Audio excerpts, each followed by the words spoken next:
Hey, welcome back to Bridges. We have with us Larry Sykes, who has been elected to Toledo City Council. When do you take your seat? January the 2nd, 5:30. January the 2nd. At what time? What did you say? 5:30. 5:30, January yes. the 2nd, 5:30. You must be so excited. I am. 14 years on the school board. What made you decide to run for city council? There comes a time in one life you have to make a decision if you continue in this or do something else. And I think when I set out to do what I wanted to do with the board, I have accomplished basically everything that I did. I mean, getting in, we got an early college, we got the TTA, Toledo Technology Economy. Right. I mean, we got some great programs. Which is a nationally recognized, people need to know that in this town you have a nationally recognized public school that's focused on technology. And getting breakfast for every child in Right. school, that was one of my primary reasons for coming back. Because when you look at what's going on in Washington now, they just cut the SNAP program, the food stamp program. Right. We got $13 million here that we spend in Ohio Department of the OJT. Department Jobs and Family Services. Right. Yeah. And 40,000 kids are impacted by that. And other 40,000 kids, 32,000 are in Toledo Public Schools, 22,000 in Toledo Public Schools, and another 10,000 in charter and parochial schools. That's serious. That is serious. In addition to the number of homeless kids that are in schools, it's that people 2,050, and it's growing. and it's growing. Right. 2 years ago, I asked about that. We had 1,100. Now we're at 250. Right. I mean, 2,050, and it's growing. Right. And these are our children. We need to embrace them. That's right. I love, though, your earlier comment about, if we can fix the other things that are going on in the city, that's going to roll over and make the school system better. So what would, if you had to choose among many things that are important to you as you move into this position, what do you think your primary focus will be on city council? Well, a primary focus would be working with the other team and getting something done, and then look at how we go about doing that. I mean, what would you like that something done to be? Well, obviously, jobs, bringing companies here that would create jobs and training our children. One of the things I found out, and we looked at, and we're looking at employers out here, everybody's not looking for a college educated person. They're looking for somebody that's dedicated, that's loyal, that's drug-free, and show up and respectful. Right. So when we start looking at that, one of the other problems that we looked at is that those that went to Macomber 50, 60 years ago that started their own companies now are retiring or dying off. And those skills and trades out there are no longer as That's true. popular as they are. So we got the opportunity, and I spoke with Dr. Durant, and that's something he's looking at, how we recreate Macomber and give individuals some marketing skills and some training. So that in itself is one way we can look at doing something and partner them with the union people. Yeah, that's a really good point. Let me ask you something about this election, this past election. There are two things that really have bothered me. And one was the amazingly low turnout. What are we doing here that people are not voting, and people who are disenfranchised are not voting? So African Americans are not voting, Hispanic Americans are not voting. Poor white people are not voting. What is going on that we are losing these voices from the body politic? And that it's really, people have died to include these voices in the process, yet we are losing them. Every single election, the outcome seems to get worse and worse. What do you think's going on? I really think that people have become disenfranchised and disappointed in the elected officials that they have elected. When you look at what goes on in Washington and the way these people vote, and they lock the city up, and they don't even call the president, they call him Barack or they call him Obama. When you look at local politics and you see the fighting in it and the attacks, people don't like that. People want a clean, respectful, serious candidate. And when we don't present ourselves like that, people are turned off. And then the other problem is, when you look at the economy, people are more interested in trying to survive, than worry about who's going to be in office, because they don't trust them for the most part. But everything that happens to us is political, though, Larry. Well, Every new company that comes into this town, the decision to cut the SNAP program, all of that is political. Do you think it's because elected officials have become disconnected But from the that voters? also, and then you have to look at, this is not a president, this was an off year. It was president campaign. It was normally more people turn out then than it was. But you know what? I think you're right. But you know what? In my life, and I vote.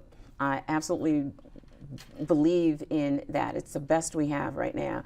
But I am equally as interested in who's going to run my life in Toledo as I am who's going to run the country. There are those that really believe that their vote don't count. And what they don't understand is that those that don't vote is forced to live under the law of those that vote whoever's in. Absolutely. So you Absolutely. have no say-so. I mean, if there's ever an example of, I've spent all my life in giving back to this community, and I'm going to continue, and I love it. But to win by 5 points, 5 votes, and then go through all of that after coming in fourth and then dropping down, your vote count. You have to, if you believe in that person that is running, and you want to support them, you have to.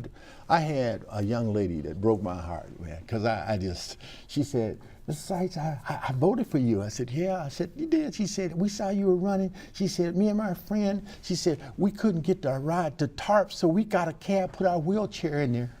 Oh, wow. Isn't that amazing? But it is that kind of passion that will make a difference in the way this city runs. You know, my personal opinion is if you didn't vote, don't complain. I don't want to hear it. You don't call me. Don't send me emails complaining about whomever. If you didn't vote, you should have voted. Don't complain about it. And I really think that is that's critical. When you have somebody who will put their wheelchair in a cab and go vote, they get it. They absolutely get it. Do you think that the way, and this was a very different election. It was. This was a very different election. We don't generally see this kind of, stuff in Toledo. High racial content, lots of angst, unions very present. Couldn't really figure out the teams. Generally, it's a little cleaner in Toledo than that. But at the end of the day, D. Michael Collins won. Congratulations, Mr. Collins. But do you think that his election what do you think that means for the city? Because with the exit of Mike Bell, we also lose, I've heard we will lose Lourdes Santiago, at least to retirement. Yes. And she was a major force in the Department of Neighborhoods, happens to be Hispanic. We will lose Chief Diggs. He is black, and the Chief of Police. Shirley Green from Safety will also be gone. Calvin Lashy from Development will also be gone. Pearline Griffin, thank you, will also be gone. These are all black and Hispanic individuals in significant roles in city government. What do you think their exit really means for the community? I think that it will be critically important to Mayor-elect Collins to seek out and replace those people because it's good to have diversity because they give you access to areas and information that you normally don't get. It's good. I think Adam Martinez is a great person, but it came down to him or me. I think Lourdes Santiago brings a lot.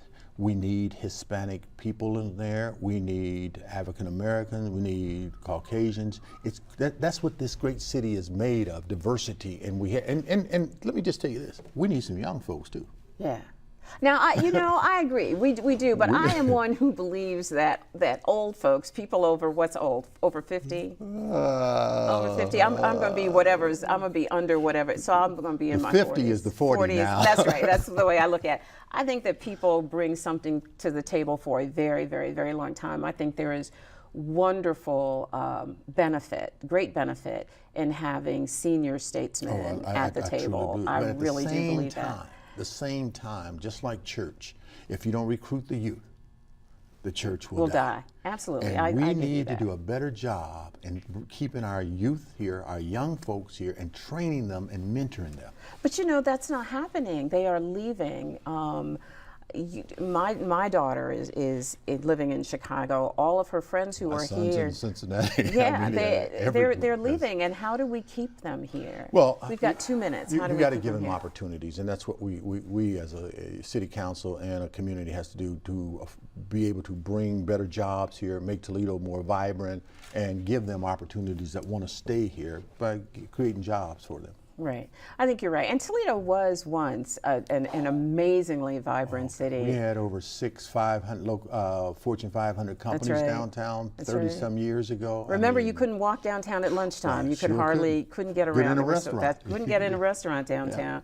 So, in the last minute or minute and a half that we have, crime was a major focus in your campaign, and you had a 3 strikes and you're out program. Is that still going to be something that you're going to focus on? That was at LMHA. It was 1 strike. It One wasn't strike. 3. Okay, I It thought it was was 1 3. strike, and Okay. we changed the dynamics of the public housing authority to make it.